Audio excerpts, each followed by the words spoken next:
Olá pessoal, hoje a gente vai estudar Êxodo 37 e 38. Tem tanta coisa legal nesses dois capítulos. A gente vai conversando devagarinho. E aí eu comecei a pensar, né? Nossa, como Deus escreveu bastante sobre o tabernáculo. São vários capítulos em Êxodo. E fiquei tentando entender por que é tão importante esse tema. E aí eu percebi que esse tema do tabernáculo, que é o lugar que Deus constrói, onde ele vai estar ali, onde vai representar a sua presença, esse tabernáculo, ele é móvel. Mas mais tarde eles vão construir um templo fixo, um santuário fixo. Depois ele vai ser destruído, depois ele vai ser reconstruído. E esse templo, ele está ligado ao final dos tempos. Então, tudo isso que a gente está vendo aqui vai ser reconstruído na realidade um dia, de acordo com as escrituras. Então, é muito interessante a gente estudar sobre essa perspectiva de que um dia esse tabernáculo, na sua forma fixa de templo, ele vai ser novamente construído. Tomara que a gente esteja vivos para ver esse tabernáculo de verdade, né? Então, assim, vamos comentar um pouquinho. Esse tabernáculo, ele foi construído quando? Essa situação, toda essa história que a gente está estudando, quando que ela aconteceu? Então, ela aconteceu 1500 anos antes de Jesus nascer. 1500 anos. E esse tabernáculo, ele vai durar aproximadamente 500 anos. 500 anos. Por quê? Porque depois de 500 anos, Salomão vai construir o primeiro templo. Então, o rei Salomão, né, que era filho de Davi, o terceiro rei de Israel, o rei Salomão, ele vai construir o primeiro templo, que é um santuário fixo. Então, qual a diferença entre o tabernáculo e o templo? Um é móvel e o outro não. E aí esse santuário fixo, construído por Salomão, ele vai durar mais ou menos 380 anos. Eu acho interessante essas informações, não sei se vocês acham, mas eu gosto de saber mais ou menos na história bíblica onde as coisas estão. Então esse primeiro, o santuário fixo, ele vai durar 380 anos e aí ele vai ser destruído por Nabucodonosor II, que era o rei da Babilônia. A Babilônia atualmente é o Iraque, né? Então ele destrói Jerusalém, o templo, e ele leva os judeus para o reino de Judá. Perdão, ele leva os judeus do reino de Judá para a Babilônia, para o exílio. Bom, aí depois disso vai vir o segundo templo. O segundo templo vai ser construído pelos judeus que voltam da Babilônia, voltam do exílio. E aí esse segundo templo, ele vai ser construído cerca de 500 anos antes de Jesus nascer. Antes de Jesus nascer. E aí, um pouquinho perto antes de Jesus nascer, esse mesmo templo ele vai sofrer uma ampliação. Então, assim, houve na história de Israel o tabernáculo, que a gente está estudando. Depois teve o primeiro templo, que é o templo de Salomão. Daí ele foi destruído pelo rei da Babilônia. Aí ele vai ser reconstruído pelos judeus que voltam para Israel da Babilônia. E esse mesmo templo reconstruído, que é o segundo templo fixo, ele vai ser ampliado um pouquinho antes de Jesus nascer, 20 anos antes de Jesus nascer, por Herodes. Vocês lembram quem é Herodes? Herodes é aquele que mandou matar os bebês em Belém, porque ele ouviu falar que havia nascido o rei dos judeus, o Messias, Jesus, então ele mandou matar os nenéns, ele queria eliminar a concorrência, porque Herodes era o rei, e aí disseram para ele que havia nascido o rei dos judeus. A gente lê essa história em Mateus, capítulo 2. Bom, e aí esse segundo templo, que foi ampliado, ele vai ser finalmente destruído nos anos 70 pelos romanos, pelo general Tito, comandados pelo general Tito. Então, o segundo templo, ele foi destruído e nós não temos mais templo em Israel desde o ano 70. Desde o ano 70. Mas olha que interessante o que Jesus fala lá em Mateus 24:15, ele diz assim: chegará o dia. Então Jesus estava conversando com os apóstolos sobre o final dos tempos. Aí ele disse assim: chegará o dia em que vocês verão aquilo de que o profeta Daniel falou. Então Jesus está dizendo: vai haver um dia que vocês vão ver o que o profeta Daniel falou. E o que o Daniel falou? É o que vem depois da vírgula. A terrível profanação que será colocada no lugar santo. Do que Jesus está falando? Jesus está falando de Daniel 9, o livro Daniel 9, verso 27. Ele disse assim: o governante fará um tratado com muitos por um período de 1 semana. Em hebraico não está escrito 1 semana, está escrito vai ser feito um tratado por 1/7. Esse 1/7 pode ser o quê? Pode ser 1 semana, pode ser 7 anos. A gente, com o estudo bíblico, a partir de um estudo aprofundado, a gente sabe que são 7 anos, tá? E aí ele continua assim. Mas depois da metade desse tempo, então depois de metade de 7 anos, são 3 anos e meio. Então ele diz assim, mas depois da metade desse tempo, ele, o governante que fez um tratado, né, vai acabar com os sacrifícios e com as ofertas. Então a gente vai estudar bastante em Levítico sobre os sacrifícios e as ofertas. A gente vai saber exatamente como que Deus mandou que aquilo fosse feito. E a gente vai ver se esse tempo foi reconstruído na nossa vida, a gente vai ver que ele vai mudar a forma como são feitos os sacrifícios e as ofertas em relação ao que foi prescrito em Levítico. Muito interessante. E aí ele continua assim. E numa parte do templo, ele colocará, ele quem? Esse governante que vai assinar um tratado, uma terrível profanação, até que o destino declarado para esse profanador seja finalmente derramado sobre ele. Então Jesus está dizendo que no final dos tempos vai haver um governante que vai fazer um tratado, mas que depois, no meio desse tratado, ele vai alterar a forma de ofertas e sacrifícios que eram realizados no templo, né? E vai fazer uma grande profanação. O que ele vai colocar lá? Não sei, vai ser uma foto dele, vai ser alguma coisa que ele vai botar ali que vai profanar o templo. Então isso tudo é muito interessante, eu gosto muito de escatologia, do fim dos tempos, porque quando a gente lê isso, imagina, Israel não existiu por quase 2000 anos. E aí, porque eles foram expulsos em 135 depois de Cristo de Israel, é o que os judeus chamam de grande diáspora, né? O que é grande diáspora? Os judeus foram espalhados pelo mundo em 135. Então imagina, de 135 até 1948, no ano que foi criada Israel, não existia nem Israel, quem dirá templo em Israel. Mas agora existe Israel e não existe templo. Mas existe uma coisa que eu não sei se vocês já ouviram falar, que se chama Instituto do Templo. O que é isso? É uma organização judaica localizada lá em Jerusalém.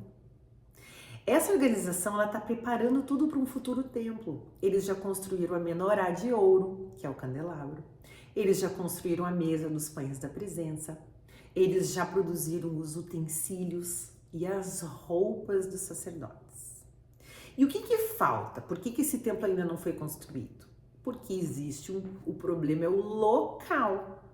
Lá onde era os outros templos, onde que ficavam os outros templos? Ficavam no Monte do Templo em Jerusalém. É o Monte Moriá. Monte Moriá. A gente lê isso em 2 Crônicas 3. Foi lá que Abraão quase sacrificou Isaac.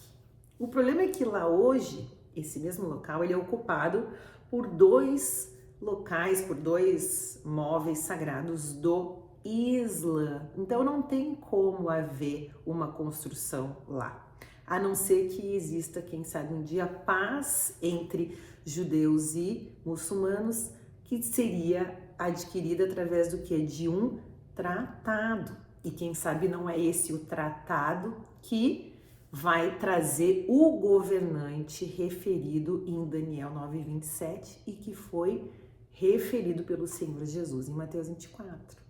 Então, os escatologistas dizem que estamos prestes a ver isso acontecer e que a bússola do final dos tempos vai ser quando eles combinarem pela construção desse templo, que tudo vai começar, então, a acontecer em direção ao fim do mundo, né? Então é muito interessante esse tema, eu acho, né? Então vamos ler o Êxodo 37 e comentando. Então começa assim. O Êxodo 37, ele vai falar da Arca da Aliança, né? Então começa assim. Em seguida, Bezalel fez uma arca de madeira de acácia com 1,15 metros de comprimento, 67,5 centímetros de largura e 67,5 centímetros de altura. Revestiu-a com ouro puro por dentro e por fora e fez uma moldura de ouro ao seu redor.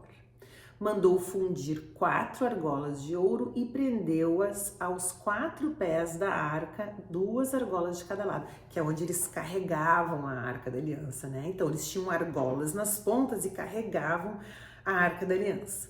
Eu até estava lendo ontem, muito interessante, estava lendo com a minha filha ontem de noite, Josué, acho que é Josué 4, que quando eles entram na Terra Prometida, Deus manda os sacerdotes levantarem a Arca da Aliança nos ombros, e os sacerdotes eles vão primeiro, e aí eles pisam no Rio Jordão, e o Rio Jordão seca para que toda a população passasse.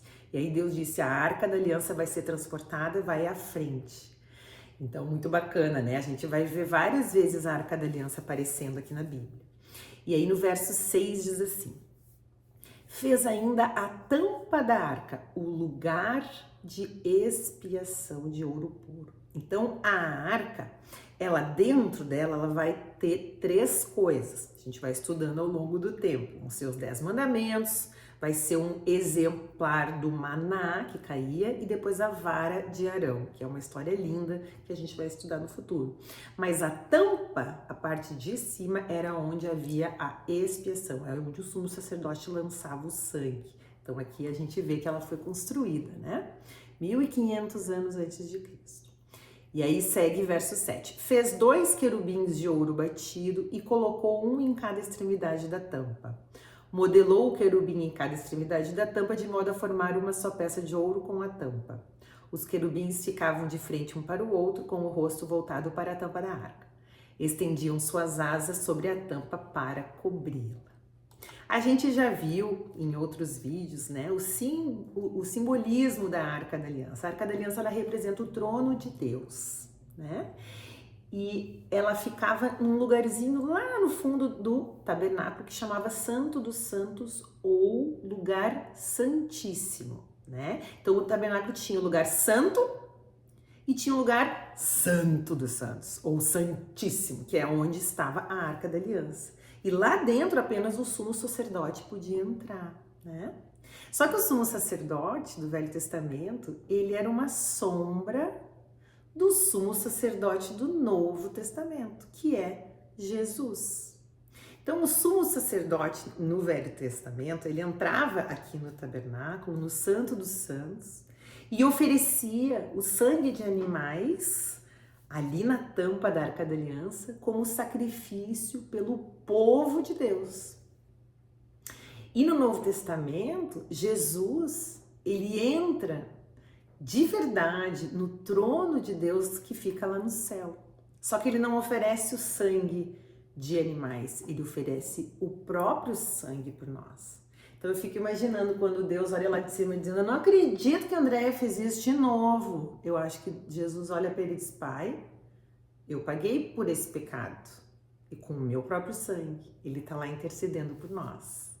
É muito bonita a passagem de Hebreus, livro de Hebreus 9, 24, diz assim, eu vou ler esse pedaço, vale muito a pena, porque estudar o tabernáculo nos dá um conhecimento profundo do livro de Hebreus. Então olha só o que diz Hebreus 9, 24. Pois Cristo não entrou num santuário feito por mãos humanas, mera representação do santuário verdadeiro no céu. Ele está dizendo que o santuário feito por mãos humanas é uma mera representação do santuário verdadeiro que está no céu. Aí continua assim o autor de Hebreus. Ele, falando de Jesus, entrou no próprio céu, a fim de agora se apresentar diante de Deus em nosso favor. E ele não entrou no céu para oferecer a si mesmo repetidamente, como o sumo sacerdote aqui na terra, que todos os anos entra no lugar santíssimo com o sangue de um animal. Se fosse assim, ele precisaria ter morrido muitas vezes, desde o princípio do mundo. Mas agora, no fim dos tempos, ele apareceu uma vez por todas para remover o pecado mediante sua própria morte em sacrifício. E assim como cada pessoa está destinada a morrer uma só vez, e depois disso vem o julgamento, também Cristo foi oferecido como sacrifício uma só vez para tirar os pecados de muitos. Então, esse capítulo de Hebreus 9, ele nos mostra que o sacrifício de Jesus foi suficiente, ele não precisa ser repetido, foi um só. E traz outras informações interessantes, né? Como a gente vive e morre apenas uma vez. Então aqui fica descartada qualquer possibilidade de existência de reencarnação para o cristão. Aqui está escrito que todos nós, depois que morrermos, a gente vai ser sujeito ao julgamento. E quando chegar esse momento, eu vou olhar para Deus e eu não vou apresentar a minha vida, eu vou apresentar o sangue de Jesus. E eu vou estar perdoada, eu vou poder entrar no céu. Muito lindo, né? E, como a gente falou, eu acho que eu gosto desses detalhes curiosos, assim, acho que nos dão uma admiração ainda maior pela matéria, né? A gente viu que o tabernáculo foi construído 1500 anos antes de Cristo, durou 500 anos. Mas um pouquinho antes de ser construído o santuário fixo, 50 anos mais ou menos antes, os filisteus estavam em guerra com Israel e eles levaram a Arca da Aliança. Eles levaram embora do tabernáculo a Arca da Aliança. Isso está lá em 1 Samuel 12. E aí, quando eles levaram aquela Arca da Aliança com eles, eles começaram a sofrer pragas, começaram a sofrer desastres, e aí eles resolveram devolver a Arca para Israel. E aí, anos depois, o rei Davi vai levar a arca para Jerusalém. Então, ela estava em Israel, mas ela não estava em Jerusalém. Aí, o rei Davi vai e leva a arca para Jerusalém. Isso a gente vê lá em 2 Samuel 6, verso 14. E aí, é uma ocasião em que ele fica tão feliz que ele começa a dançar loucamente na frente de todos. A Bíblia diz que ele dançava com todas as suas forças. Eu não sei o que é isso, mas ele devia estar pulando, gritando de feliz. E aí uma das esposas dele, a Mical, né, ela desprezou ele por conta disso e não teve filhos até o fim da vida. Acho que foi uma punição, né, por ela ter desprezado ele. Mas enfim, essa Arca da Aliança, onde ela está hoje? Ninguém sabe. O local dessa arca é desconhecido, é um grande mistério. Existem várias teorias, existe até um filme famoso feito em relação a ela, que é o Indiana Jones e os Caçadores da Arca Perdida. Então, acho muito interessante, né? E aí, agora vamos ver a mesa. Lembram da mesa? A mesa era onde ficavam os pães da presença, que representam as 12 tribos de Israel, né? Então, vamos ler esse pedacinho aqui de Êxodo 37. Aí diz assim, verso 10. Bezalel fez a mesa de madeira de acácia, lembram? A acácia lembra espinho, coroa de espinho, né?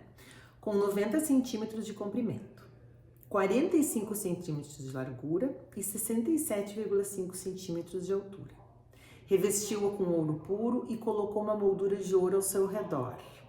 Enfeitou-a com uma borda de 8 centímetros de largura e com uma moldura de ouro ao redor da borda.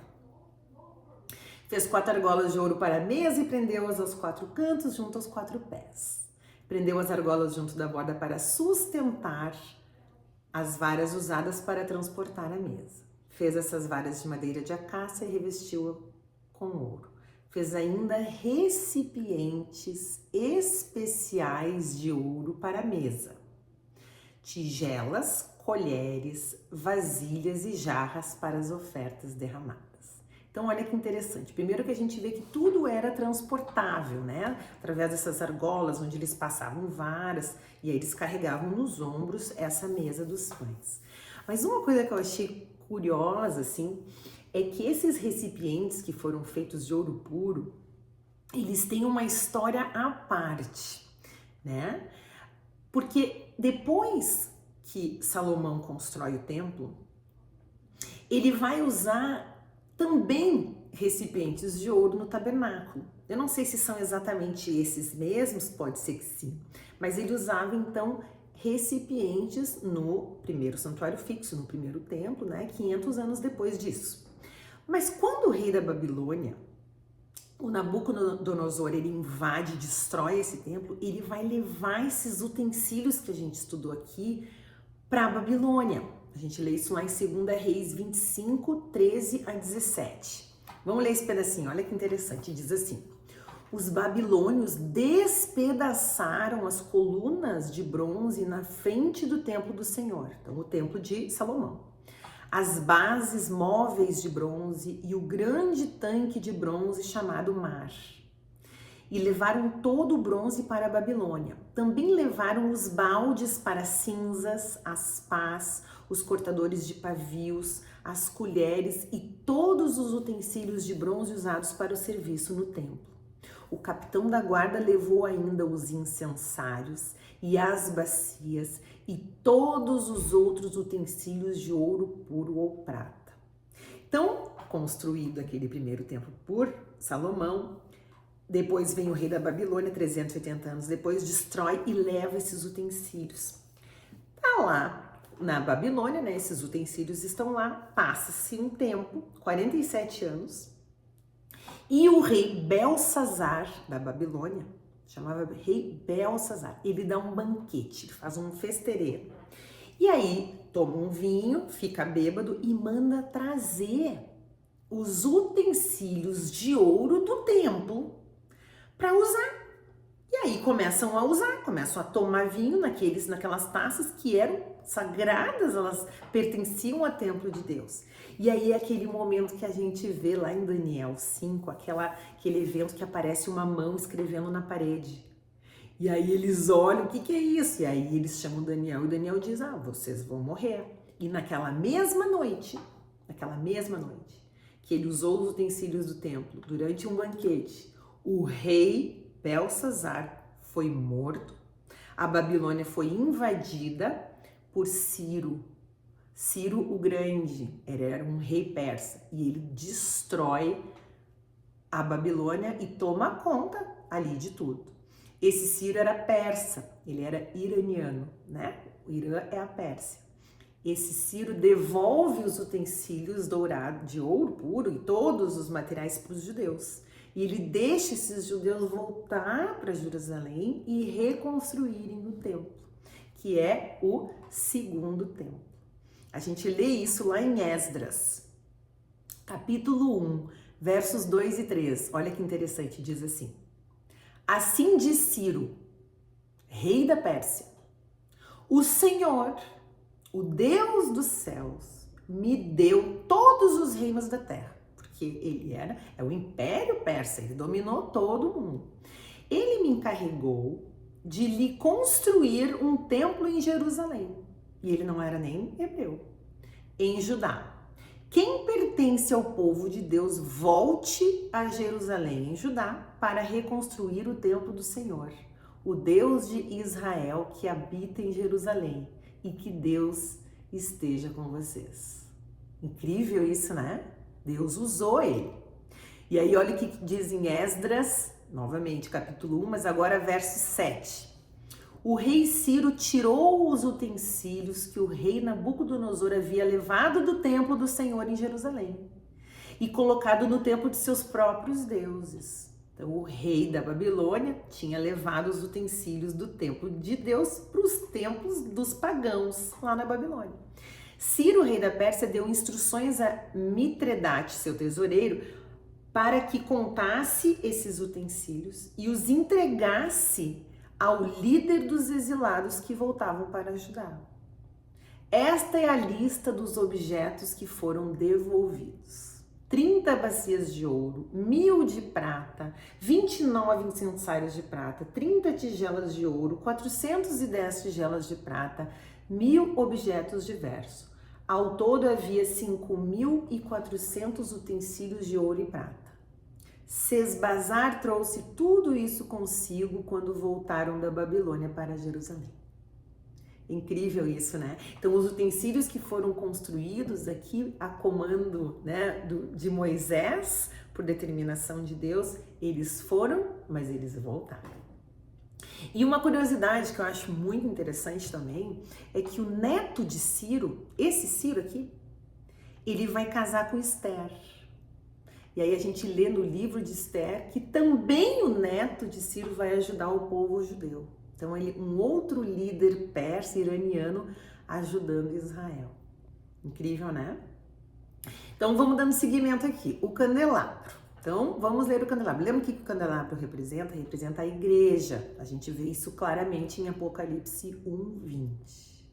Então, olha que interessante o desenho dele, né? Então, diz assim, verso 17. Bezalel fez um candelabro de ouro puro batido. Puro! Todo ele de ouro, não tinha madeira por dentro, era todo de ouro. Todo o candelabro e seus enfeites formavam uma só peça. A base, a haste central, as lâmpadas, os botões e as flores. Da haste central saíam 6 ramos, 3 de cada lado. Cada um dos 6 ramos tinha 3 lâmpadas em forma de flor de amendoeira, com botões e flores. A haste central do candelabro tinha 4 lâmpadas em forma de flor de amendoeira, cada uma com botões e flores.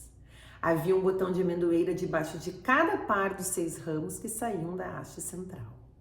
Os botões de amendoeira e os ramos formavam uma só peça com a haste central e eram feitos de ouro puro batido. Fez também 7 lâmpadas para o candelabro, cortadores de pavios e apagadores, todos de ouro puro. Foram necessários 35 quilos de ouro para o candelabro e seus acessórios. E aí eu fui olhar de curiosa, porque o Instituto do Templo ele construiu já o menorá, né? O candelabro que será usado no próximo templo. E ele tem aproximadamente 40 quilos de ouro. E ele está exposto em Jerusalém. Qualquer pessoa pode ver, aguardando a construção do terceiro templo. Bacana, né? E para não ficar muito longo, eu ia estudar hoje o 37 e o 38, eu vou ver só esse pedacinho do 37, daí eu gravo um vídeo só com o 38 depois. Então vamos aqui, no finalzinho de 37, vamos ler sobre o altar de incenso.